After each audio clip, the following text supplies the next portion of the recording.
Ibu Saudara, bukan kepada besarnya angin, bukan pada besarnya badai, bukan kepada besarnya hujan, kepada besarnya badai kehidupan ini. Itu semuanya bukan masalah karena semua orang akan mengalami hal itu. Tetapi yang jadi masalahnya adalah apakah akar rohani kita benar-benar tertanam dengan benar, berakar dengan benar ataukah tidak. Kalau kita punya akar yang kuat, kalau kehidupan rohani kita tertanam di dalam Tuhan, kita orang kuat di dalam Tuhan, mau badai sebesar apapun, mau topan sebesar apapun, mau badai kehidupan, tantangan, pergumulan sebesar apapun, kita akan tetap berkata seperti pujian tadi, Tuhan, aku akan tetap setia kepadamu, aku akan tetap mengiringmu, aku akan tetap melayanimu ya Tuhan. Bukan masalah besarnya badai kehidupan, tetapi tanyakan apakah kita benar-benar tertanam di dalam Tuhan. Nah, kebenarannya begini, pohon yang akarnya dangkal ketika angin datang, maka dia akan tumbang. Betul atau tidak? Ketika pohon yang akarnya dangkal, itu akan tumbang saat angin datang. Tetapi pohon yang tertanam dalam akan tetap berdiri sekalipun badai mengguncang. Nah, Bapak Ibu Saudara, kita akan belajar. Pertanyaannya begini, apa sih sebenarnya ciri-ciri orang yang sungguh tertanam, berakar, kuat di dalam Tuhan? Apa sih sebenarnya indikator atau apa sebenarnya ciri-ciri yang torang bisa lihat, yang kemudian torang bisa bangun dalam kehidupan ini sehingga torang ini dikatakan sebagai orang yang kuat di dalam Tuhan. Akar torang secara rohani memang benar-benar bertemu dengan air kehidupan yaitu Yesus Kristus. Bagaimana sih sebenarnya ciri-ciri orang-orang yang tertanam di dalam Tuhan? Mari kita buka firman Tuhan, boleh ditampilkan dalam Habakuk 3 ayat 16 sampai 19. Nah, melalui ayat-ayat ini saya akan coba mengeksposisi, saya coba akan menjelaskan 3 ciri-ciri orang yang tertanam di dalam Tuhan, orang yang dikatakan kuat di dalam Tuhan, orang yang dikatakan dewasa di dalam Tuhan. Nah, dari ayat-ayat ini ada 3 ciri, ada 3 model mengenai orang yang kuat di dalam Tuhan. Tetapi mari kita buka bersama-sama, kita baca dulu semua ayat ini, Habakuk 3 ayat 16 sampai 19. Boleh ditampilkan mulai dari ayat yang ke-16, orang baca bersama-sama. 1, 2, 3. Ketika aku mendengarnya, gemetarlah hatiku, mendengar bunyinya, menggigilah bibirku, tulang-tulangku seakan-akan kemasukan sengal, dan aku gemetar di tempat aku berdiri. Namun dengan tenang akan kunantikan hari kesusahan yang akan mendatangi bangsa yang bergerombolan menyerang kami. Ayat 17. Sekalipun pohon ara tidak berbunga, pohon anggur tidak berbuah, hasil pohon zaitun mengecewakan, sekalipun ladang-ladang tidak menghasilkan bahan makanan, kambing domba terhalau dari kurungan, dan tidak ada lembu sapi dalam kandang. Namun aku akan bersorak-sorak di dalam Tuhan, beria-ria di dalam Allah yang menyelamatkan aku. Ayatnya yang terakhir. Allah Tuhanku itu kekuatanku. Ia membuat kakiku seperti kaki rusa. Ia membiarkan aku berjejak di bukit-bukitku. Sampai di situ. Nah, Bapak Ibu Saudara, kalau kita melihat ini adalah ayat-ayat firman Tuhan yang ada di dalam kitab apa? Kitab Habakuk. Kitab Habakuk seorang pelayan Tuhan, seorang nabi Tuhan. Dia waktu itu konteksnya berada di dalam situasi yang memasuki masa-masa yang sulit. Kitab Habakuk itu ditulis pada masa yang bisa dikatakan sangat-sangat gelap. Kenapa demikian? Karena orang Israel, terlebih khusus bangsa Yehuda pada waktu itu akan memasuki satu periode yang namanya periode yang sangat kelam dalam kehidupan mereka. Di mana Tuhan akan mengizinkan mereka untuk berada masuk di dalam pembuangan. Menjadi orang asing di negara orang lain. Nah Bapak Ibu Saudara, firman Tuhan berkata pada waktu itu bahwa bangsa Israel orang Yehuda akan dihancurkan oleh bangsa Babel pada waktu itu. Dan secara kekuatan orang Israel itu tidak mampu melawan. Tidak ada harapan secara manusia. Mereka kalau mau melawan percuma karena bangsa Babel adalah bangsa yang kuat, bangsa yang hebat, prajurit-prajuritnya hebat. Sedangkan bangsa Israel itu tidak ada apa-apanya. Dan Tuhan mengizinkan mereka untuk berada di dalam situasi-situasi kelam pada waktu itu. Tetapi justru di tengah-tengah krisis yang akan mereka hadapi dan sementara mereka hadapi, Nabi Habakuk ternyata menunjukkan ada 3 cara, ada 3 ciri, bukan 3 cara, ada 3 ciri gambaran orang yang tertanam dan berakar dan kuat di dalam Tuhan. Nah pertama yang saya mau share, bahwa orang yang kuat, orang yang berakar, orang yang tertanam di dalam Tuhan, poin yang pertama ini catat baik-baik Bapak Ibu Saudara. Orang yang tertanam di dalam Tuhan akan tetap tenang saat menghadapi masa sulit. Sekali lagi, orang yang berakar di dalam Tuhan, orang yang tertanam di dalam Tuhan, yang mengerti benar-benar firman Tuhan, orang yang dewasa, benar-benar dewasa di dalam Tuhan, dibilang begini, mereka akan tetap tenang ketika menghadapi masa-masa sulit, menghadapi masa-masa sukar, menghadapi situasi-situasi yang berat. Mari kita coba baca ayatnya yang ke-16. Coba kembali ke ayatnya yang ke-16. Ayatnya yang ke-16 bilang begini, ketika aku mendengarnya, ketika Habakuk mendengar bahwa mereka akan menghadapi hal-hal yang luar biasa mengerikan dalam hidup mereka, dia bilang begini, gemetarlah hatiku mendengar bunyinya, menggigillah bibirku, tulang-tulangku seakan kemasukan sengal dan aku gemetar di tempat aku berdiri. Firman Tuhan, perhatikan, namun apa? Dengan tenang. Habakuk bilang begini, namun dengan tenang akan kunantikan hari kesusahan yang akan mendatangi bangsa yang bergerombolan menyerang kami. Bapak Ibu Saudara, bayangkan, coba orang berimajinasi. Habakuk sebagai hamba Tuhan pada waktu itu dia tahu bahwa akan datang masa-masa yang sukar, masa-masa yang sulit, akan datang bangsa yang besar menyerang mereka, dikatakan gerombolan bergerombolan menyerang mereka pada waktu itu. Coba tapi perhatikan bagian yang pertama, ketika aku mendengarnya gemetarlah hatiku. Lalu dikatakan menggigillah bibirku, tulang-tulangku seakan kemasukan sengal dan aku gemetar di tempat aku berdiri. Orang yang kuat, orang yang tertanam itu tidak menyangkal bahwa dia merasakan kesusahan. Paham ya? Kesusahan, kesulitan, masalah orang akan hadapi. Tetapi begini, orang yang kuat, dia tidak menyangkal bahwa dia menghadapi masalah. Dia tidak menyangkal bahwa dia lemah, dia tidak menyangkal bahwa dia akan dia akan hebat dan luar biasa. Dia tidak menyangkal bahwa masalah akan datang dalam kehidupannya karena Habakuk pun mengalami yang namanya dia gemetar.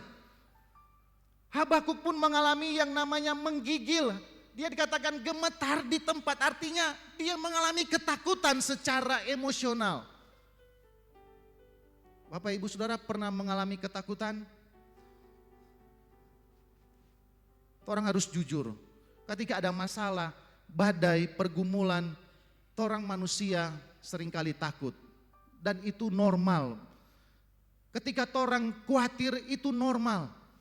Karena orang manusia ciptaan Tuhan memang begitu adanya. Tetapi firman Tuhan lanjut, dia tidak berhenti di situ.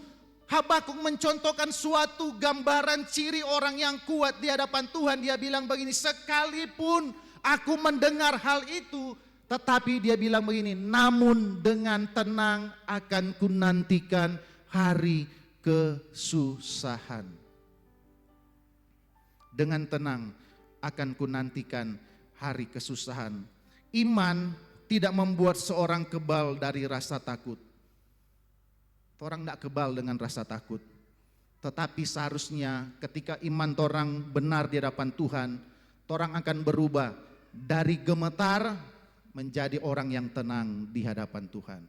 Dari ketakutan berubah menjadi orang yang punya kepercayaan yang kuat di hadapan Tuhan. Kata menantikan, coba perhatikan, kata menantikan ini menunjuk kepada sikap percaya bahwa Tuhan tetap bekerja walaupun keadaan terlihat buruk.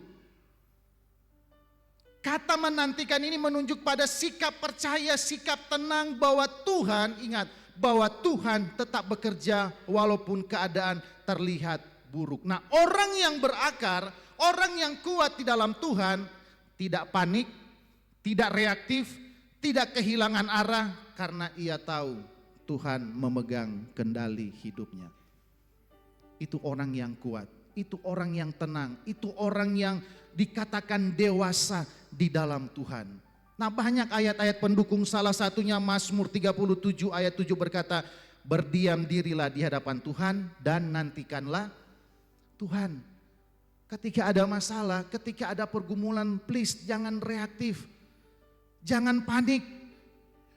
Jangan mengambil keputusan-keputusan yang apa ya? Karena orang ketika panik, ketika tidak tenang, pasti 99% keputusannya salah. Percaya atau tidak Bapak Ibu Saudara, ketika orang emosional, ketika orang hidup dikuasai oleh emosi, ketika orang tidak tenang, ketika orang reaktif, tolong jangan ambil keputusan dulu. Tenang dulu. Tenang. Supaya orang bisa berdoa, setelah berdoa orang ambil keputusan.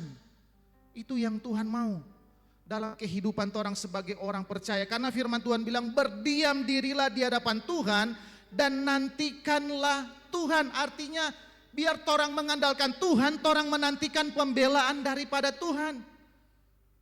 Jangan orang mencari pembelaan dari siapapun manusia. Manusia lemah, manusia tidak bisa diandalkan. Tetapi kalau orang mengandalkan Tuhan, maka orang akan menikmati kemenangan di dalam Tuhan. Aplikasinya begini Bapak Ibu Saudara. Belajar berhenti sejenak sebelum orang bereaksi. Ketika ada masalah, ketika ada pergumulan yang berat, coba orang cool down dulu, tenang dulu. Cari tempat yang membuat orang rileks dulu. Cari tempat tenang. Jangan buru-buru ambil keputusan, oh mesti begini, dan sebagainya. Memang kepala keluarga cepat seringkali mau mengambil keputusan, tetapi tolong ketika ada masalah pergumulan, please calm down dulu. Tenang dulu. Jangan bereaksi dulu. Ketika orang tenang, orang bisa berdoa. Karena kenapa ketika ada masalah orang tidak bisa berdoa? Karena orang tidak tenang dalam hidup ini. Tidak tenang. Kedua, bagaimana supaya orang bisa mengalami hal seperti ini? Jangan mengambil keputusan besar seperti saya bilang tadi saat hati sedang takut atau sedang marah, tetapi datang kepada Tuhan terlebih dahulu. Jangan datang kepada manusia. Jangan cari solusi manusia, tetapi datang dulu kepada Tuhan. Bangun kebiasaan menantikan Tuhan setiap hari. Karena orang yang tenang dalam badai adalah orang yang setiap hari selalu bersama dengan Tuhan sebelum badai datang. Orang yang tenang dalam badai, perhatikan ini, adalah orang yang setiap hari sebenarnya sudah bersama dengan Tuhan sebelum badai datang. Artinya sebelum badai datang, badaikan terus dengan Tuhan. Sebelum masalah datang, badaikan terus dengan Tuhan. Dan ketika masalah datang, orang akan mengambil keputusan dengan benar. Jika hari ini kita gelisah, mungkin bukan masalahnya yang terlalu besar, tetapi waktu bersama dengan Tuhan yang terlalu sedikit. Ketika kita gelisah, takut, khawatir, itu sebenarnya bukan masalahnya yang besar, bukan badainya yang besar, tetapi mungkin waktu bersama Tuhan kita yang hanya sedikit. Ketenangan dalam menghadapi masalah adalah tanda akar rohani yang dalam. Yang kedua, coba perhatikan ayat 17-18. Coba ke ayat 17-18 bilang begini. Sekalipun pohon ara tidak berbunga, pohon anggur tidak berbuah, hasil pohon zaitun mengecewakan, sekalipun ladang-ladang tidak menghasilkan bahan makanan, kambing domba terhalau dari kurungan dan tidak ada lembu sapi dalam kandang. Ayat 18. Namun aku akan bersorak-sorak di dalam Tuhan, beria-ria di dalam Allah yang menyelamatkan aku. Nah, lewat dua ayat ini saya mau ambil kesimpulan bahwa orang yang tertanam dalam Tuhan, orang yang berakar kuat di dalam Tuhan, atau orang yang dewasa dalam Tuhan, tetap bertindak benar. Kalau ini diwakili dengan bersukacita, tetap bersukacita sekalipun ada masalah. Tetapi orang yang tertanam dalam Tuhan akan tetap bertindak benar sekalipun menghadapi kesukaran. Bahkan kesukaran yang sangat hebat sekalipun. Dia akan tetap mengambil tindakan yang benar. Kalau tadi dia akan tetap tenang. Nah, yang kedua, orang yang berakar kuat di dalam Tuhan ketika menghadapi masalah yang berat, dia akan tetap bertindak benar.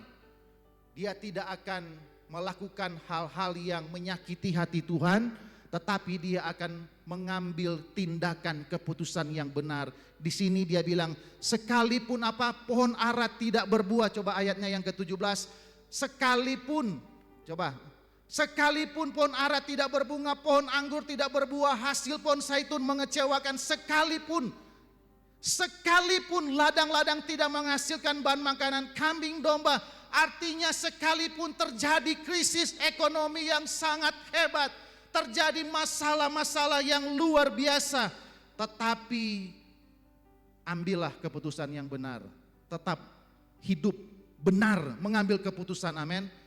Karena banyak orang ketika menghadapi masalah, Tuhan kita sudah mampu, lebih baik kita begini Jo. Ada orang ketika menghadapi masalah, tantangan, dorang lari kepada hal-hal yang tidak benar. Mereka lari kepada hal-hal yang negatif. Bahkan ada orang ketika menghadapi krisis yang luar biasa, mereka mengambil jalan pintas, mereka mengakhiri hidup mereka hanya karena tidak kuat menghadapi tekanan. Karena tidak kuat menghadapi tekanan. Bapak Ibu Saudara, kemarin saya lihat di satu video di TikTok atau di FB ya, ada pertanyaan begini, katanya kenapa yang orang-orang gila yang jalan-jalan di jalan itu kebanyakan apa? Laki-laki. Bapak Ibu pernah perhatikan tidak? Ada perempuan tetapi tidak terlalu kelihatan, tetapi yang banyak jalan-jalan orang yang sudah agak apa ya, sudah ya apa istilah pemerintah ODGJ ya, seperti itu, orang yang tidak waras itu kebanyakan laki-laki. Kenapa katanya seperti itu? Lalu dia bilang ternyata jawabannya karena bapak-bapak laki-laki tidak pandai bercerita. Itu jawaban mereka. Maksudnya tidak pandai share tekanan masalah yang terjadi dalam kehidupan mereka. Bapak-bapak itu lebih senang pendam sendiri, tidak mau menyusahkan istri, tidak mau menyusahkan anak-anak, tidak mau menyusahkan yang lain-lain. Beda dengan mama-mama, ada masalah hari itu satu kampung langsung tahu. Tapi bapak-bapak ada masalah, istri pun tidak tahu. Karena dia tidak mau cerita. Nah, ini bahaya. Karena kalau tidak cerita, pada akhirnya tekanan berat, kemudian bisa jadi gila, dan kemudian pada akhirnya, karena bapak-bapak banyak juga yang cepat pergi. Saya bilang di kaum pria, banyak bapak-bapak yang lebih dulu pergi. Karena di jemaat itu paling banyak janda. Di gereja-gereja lain. Hati-hati bapak-bapak ketika menghadapi tantangan. Nah, orang yang kuat adalah orang yang bertindak dengan benar. Krisis ada, krisis ekonomi ada. Namun di tengah situasi seperti ini, Habakuk berkata, aku akan tetap bersorak-sorak di dalam Tuhan. Aku akan tetap bersorak, aku akan mengambil keputusan yang benar.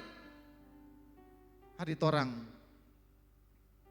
ambil keputusan yang benar ketika tetap masalah berat ada dalam hidup kita. Amin. Apa keputusan yang benar? Tetap beribadah sekalipun ada masalah. Itu keputusan benar. Tetap berdoa, tetap menyembah Tuhan, tetap melayani Tuhan. Yes, ada masalah. Tetapi orang berakar kuat, dia akan tetap mengambil keputusan yang benar untuk tetap menikmati hadirat Tuhan. Dia akan tetap bersorak-sorak. Bapak Ibu Saudara, kata bersorak-sorak di sini bahasa Ibraninya alas, yang artinya dia akan melompat karena sukacita, bersukacita dengan ekspresi yang nyata, bergembira secara aktif, bukan diam. Sukacita yang keluar dari dalam hati ini kata bersorak-sorai yang Habakuk bilang, aku akan tetap bersorak-sorak sekalipun krisis hebat, sekalipun masalah berat, aku akan tetap bersorak-sorak. Artinya begini, dia tidak akan hanya sebatas terima kasih Tuhan, dia hanya tidak akan sebatas oh tidak apa-apa, saya akan tetap menghadapi masalah, tapi dia akan menunjukkan kepada orang bahwa dia bersukacita, dia akan melompat, dia akan bersukacita karena sorak-sorak yang dimaksudkan itu adalah sorak-sorai sukacita, kegembiraan yang ada apa ya? Ada tindakan untuk membuktikannya. Ada tindakan keputusan pribadi. Artinya dia akan tetap merasa senang, tetapi itu dilakukan karena Tuhan hadir di dalam kehidupannya.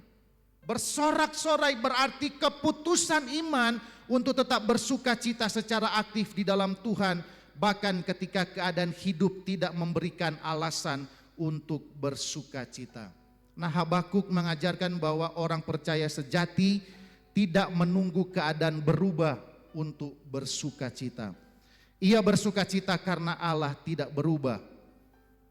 Sukacita iman bukan lahir dari apa yang kita miliki, tetapi dari apa yang kita percaya. Milikilah iman sekalipun. Saya singgung di ibadah doa, milikilah iman sekalipun. Iman sekalipun apa? Sekalipun krisis besar datang, aku akan tetap bersorak-sorak. Sekalipun krisis pergumulan besar datang, aku akan tetap melayani Tuhan. Miliki iman seperti imannya Habakuk. Kak Dona di hari Jumat menyinggung tentang 3 pemuda Ibrani, yaitu apa? Sadrak, Mesak, dan Abednego. Kalau masih ingat, Sadrak, Mesak, dan Abednego itu dihadapkan pada ancaman apa? Hukuman mati. Mau kasih masuk di apa? Perapian yang menyala-nyala. Karena mereka tidak mau menyembah patung yang didirikan raja pada waktu itu. Tetapi apa yang dikatakan oleh ketiga pemuda Ibrani ini, firman Tuhan bilang bahwa jika Allah yang kami sembah sanggup melepaskan kami, maka ia akan melepaskan kami dari perapian yang menyala-nyala dan dari dalam tanganmu ya Raja. Tetapi seandainya tidak, coba tanya dalam hati,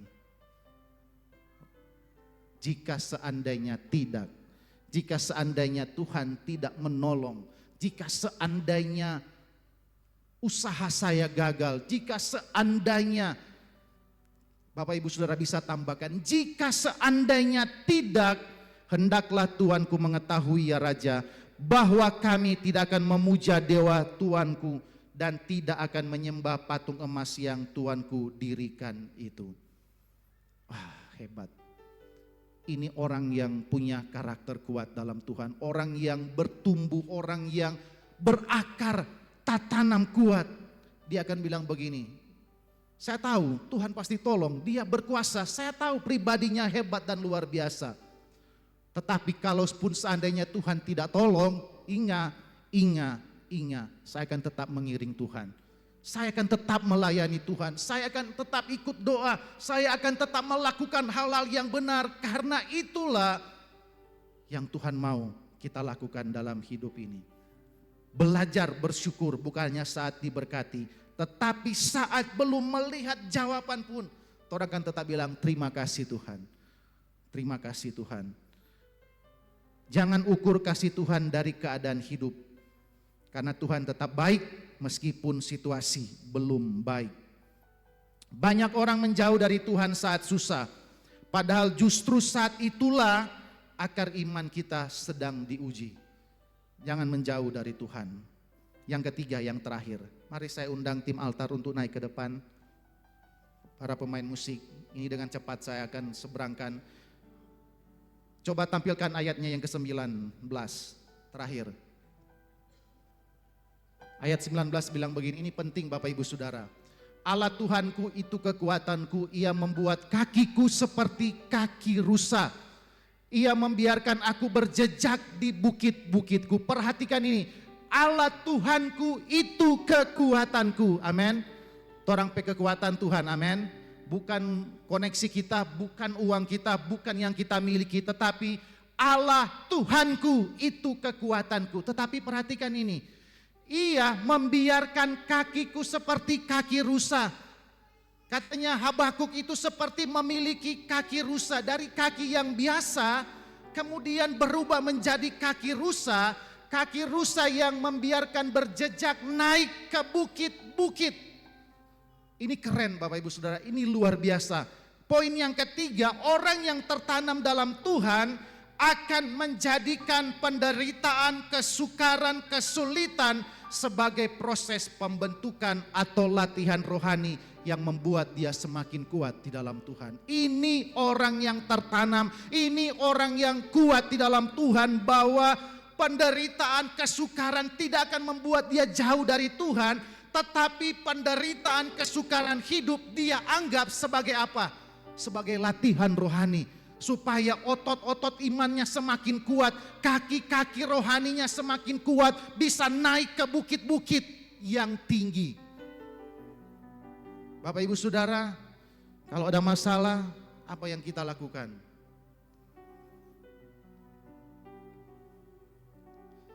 Habakuk tidak berkata Tuhan menghilangkan gunung dan lembah, sebaliknya Tuhan mengubah kemampuan kehidupan dari Habakuk.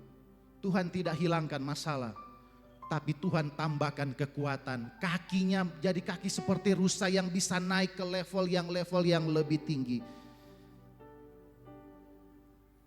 Kesulitan bukan tanda Tuhan meninggalkan kita. Kesulitan adalah tempat latihan rohani supaya iman kita semakin kuat. Orang yang tidak berakar melihat penderitaan sebagai hukuman, tetapi orang yang tertanam melihat penderitaan sebagai proses pembentukan karakter. Karena kesukaran menghasilkan apa? Firman Tuhan bilang, ketahanan rohani, kedewasaan iman, kepekaan mendengar suara Tuhan, kekuatan yang tidak dimiliki sebelumnya. Ketika ada masalah, itu kesempatan untuk kita naik level di hadapan Tuhan. Iman kita semakin naik level di hadapan Tuhan. Mazmur berkata, bahwa aku tertindas itu baik bagiku. Supaya apa? Supaya aku belajar ketetapan-ketetapanku. Yakobus dan Roma berkata bahwa kesengsaraan, penderitaan, anggaplah itu sebagai apa? Sebuah kebahagiaan. Karena kalau engkau jatuh dalam penderitaan, bahwa itu adalah ujian terhadap imanmu yang akan menghasilkan ketekunan. Jadi jangan bersungut-sungut ketika masalah datang dalam hidupmu. Ubah mindset kita. Kalau ada masalah, pergumulan, ini kesempatan untuk latihan supaya orang otot rohani semakin kuat, semakin naik level di hadapan Tuhan. Karena penderitaan itu adalah tempat latihan kita untuk kita semakin tekun, kuat di hadapan Tuhan dalam menghadapi tantangan pergumulan dalam kehidupan ini.